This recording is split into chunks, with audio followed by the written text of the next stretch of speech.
Hey folks, today we're covering the latest Tinto Talks for Project Caesar, aka EU5. This is Tinto Talks 48, and this is covering unions and regencies. A lot of changes here. If you're used to EU4, you are going to see some pretty big changes in how both of these systems are going to work. The first one that Johan's going to cover is unions, and we're just going to get straight into it. As always, hit that like button, subscribe if you are new here. I'm covering all the dev diaries for this game, and I also covered Crusader Kings 3 in a very similar manner. But as I said, unions is first, and a union is a type of treaty that happens when two or more countries happen to have the same ruler, and when their rulers have a royal marriage. This functions like a defensive alliance in that they will come to each other's help automatically if they are attacked, but laws can be added to change how this union works, and that is the big change. You'll see that as he talks more about this. There's going to be different ways you can basically custom make a union almost to give different benefits. In some previous grand strategy games they've done, a union was a type of subject, but here they are going to be using the international organization system to bring them all together. This was kind of hinted at that dev diary. I think it was about 20 dev diaries ago now that covered the international organization. So do go back and watch that video if you're unsure about what they are, but that is the system they're going to use. It's not going to be as easy as EU4, where it was just like a little bit of the UI that told you who you were in a personal union with. There's this whole other section now that's going to cover it. And when you first make one of these unions, the first thing that you get is assured defense policy setup. And if you wish to keep the union strong and long-lasting, you'll need to increase the union integration level by adding more and more centralized policies. So you start almost with just a defensive pact with them, and then as you build up this system, as you build up your union integration level, you kind of unlock additional benefits until you bring them into your fold and like integrate them into your realm. And the union integration level describes how centralized the union is through laws and policies. As I was just saying, every member who is present when a centralizing policy is implemented gets its level increased. With the final centralization policy, all junior partners that have the same level in the union get unified by the senior partner.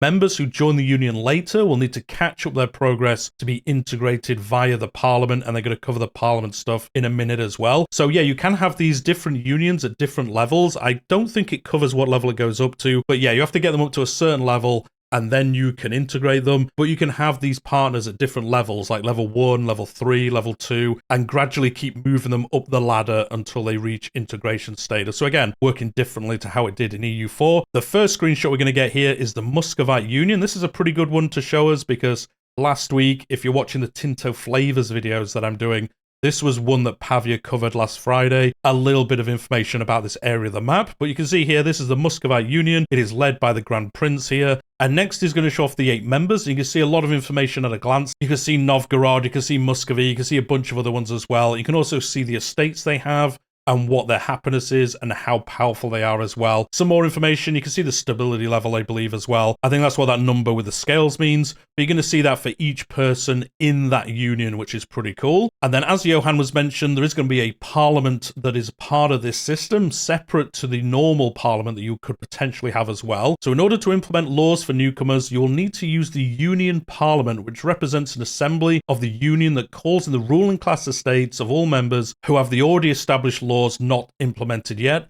Calling the parliament in the union works similar to how you would call it at a country level. To pass a parliamentary issue, you'll need to reach a minimum of 50% parliamentary support, and to get support for it, you will need to bribe one of the ruling 3 estates of any country in the union.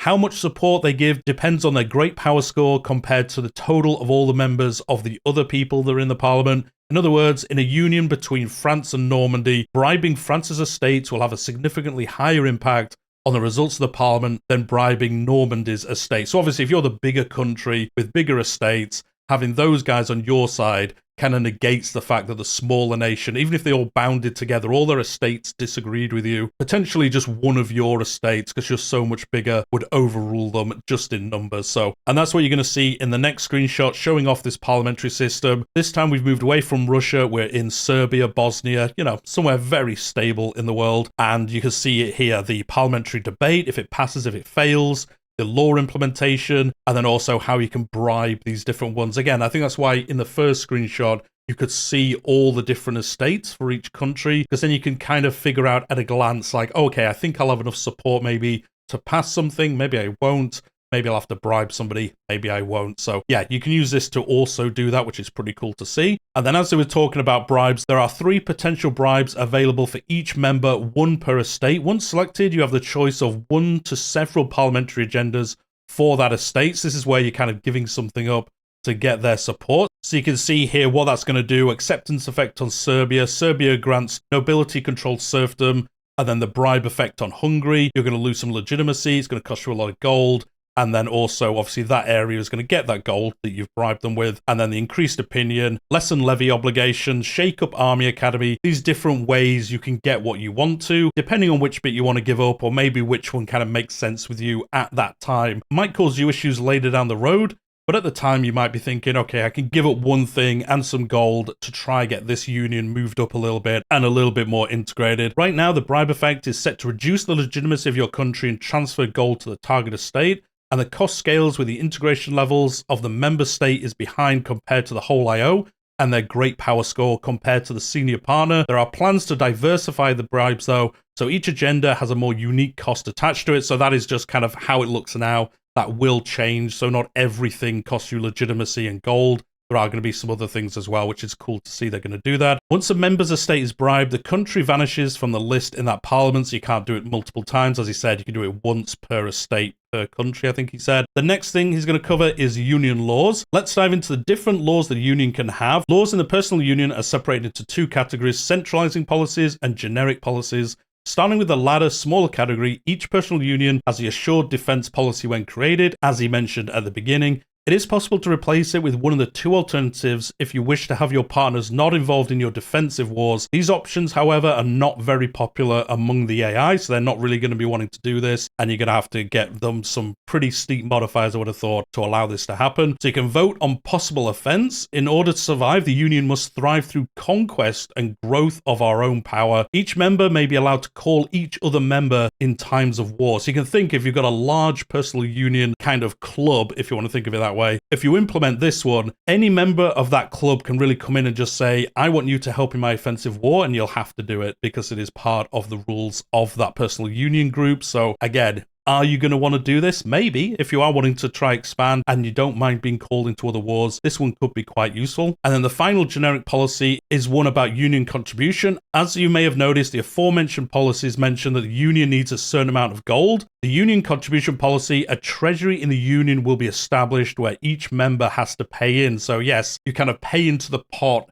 of all the union members, and then you use that gold to do things. So you can see here the union contribution, the payment, the proportion is 100% for, being in the union, and then the payers, you can see the split there. The Kingdom of Bohemia, the County of Luxembourg, it is split up 70 to 30%, and all that money gets put into the pot for that kind of personal union system to use. And as always, these numbers are subject to change. The gold in the union treasury right now is used to enact policies in the union or call in the parliament. As we saw in those early screenshots, it costs some gold to do that. Moving on to the centralization policies, the first and probably most important one is the policy of establishing a de facto senior partner of the union. The senior partner is the de facto leader of the personal union, so the parliament is called by it, and it is also the member that can propose centralizing policies. The AI member with the highest great power score will try and enact this policy. So this is how it chooses who's like leader of that personal union.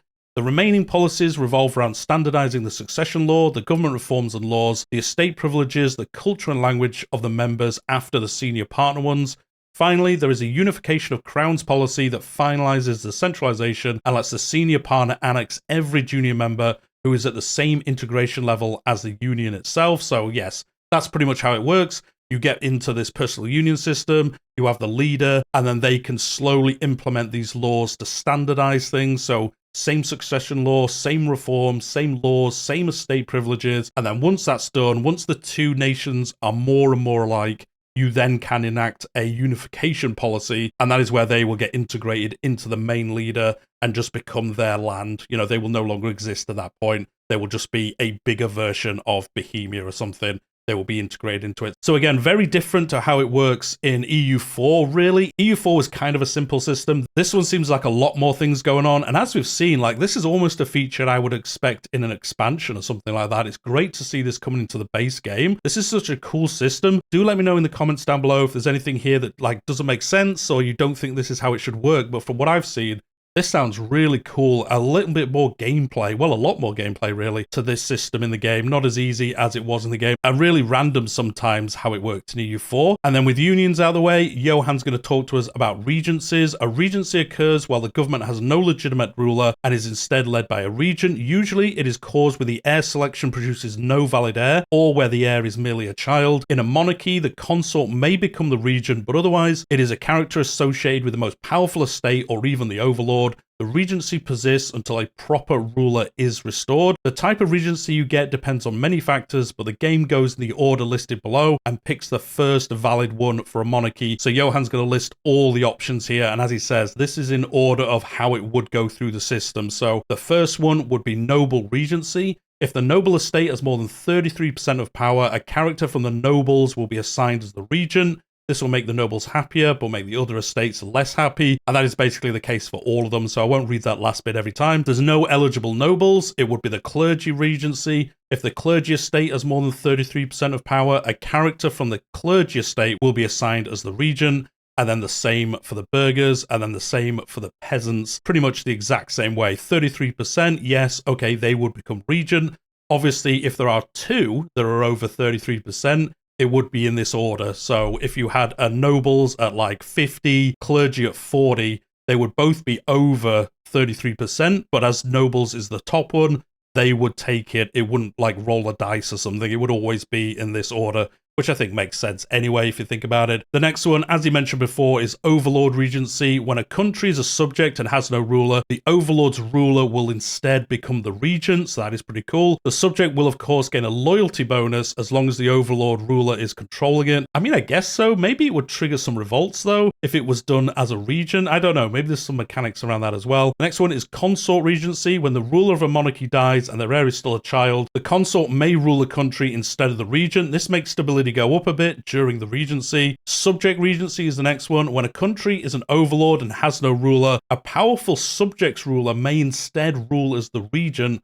All subjects will be slightly less loyal though. So this is actually the reverse of the overlord one, where a smaller partner in that group actually ends up being like the king or the queen as a regent. The next one is interregnum. This regency happens when a country has no ruler. A temporary provisional administration will lead it until an official ruler can be appointed, which can be quick or take a long time. So I imagine there's going to be some like events or something based around this every time it happens. The next one is election administration. When a republic has no ruler, a temporary one is assigned to rule it as regent until an official election can be held. They also have unique regencies for judicial conclave, Mamluk succession, papal conclave, and a bunch of others they're going to talk about in future Tinto Talks. So again, these little flavor systems that we're going to get for these different areas of the game, and they're not all just using a basic version like the papal conclave, the Mamluk succession. These are all getting special versions of this at launch, which is awesome.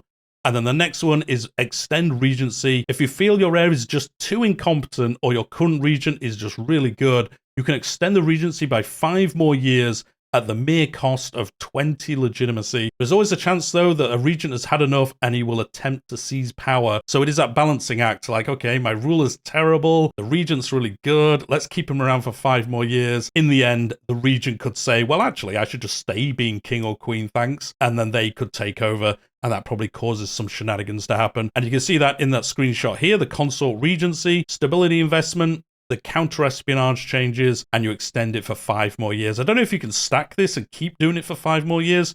We'll find out at a later date. And with that, that is the end of the Dev Diary this week. Next week, Johan's going to talk to us about diseases, which will be pretty fascinating to see because early game, we will get the Black Death and things like that. So it'll be interesting to see how this game does that versus Crusader Kings and like how that affects your realm and all that kind of cool stuff. But let me know what you think about the Dev Diary this week. I think this has been up there with some of the best Dev Diaries. The new way the union system especially is going to work sounds like it's going to be way more interesting. A lot more mechanics to actually make it fun to play. And then the Regency system again, I don't think this is too crazy different to EU4, but it is cool to see like all the different ways and all the flavor already that we are going to get as part of this. But anyway, we'll leave it there for today. As I said at the beginning, do make sure to like the video, subscribe if you're new here. Plenty more coming over the course of 2025. Maybe we'll get the game this year. Who knows? We'll find out in the next couple of months, I would think. But anyway, I'll leave it there, and I'll see you in the next one.